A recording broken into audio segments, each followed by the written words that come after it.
అదేంటి? నీ హ్యాండ్లో ఉంది కదా అది. ఏంటది? పాలోసిది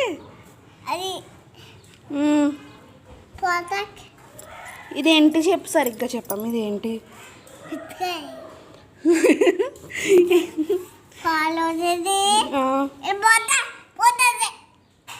ఏంటి ఇది? ఇదేంటి? పాలకాయ. తిత్తు. తిత్తు అను. కరెక్ట్. ఇదేంటి మరి? ఇది ఇదమ్మా. ఇది తిత్తు. తిత్తు. తిత్తు. పాలకాయ.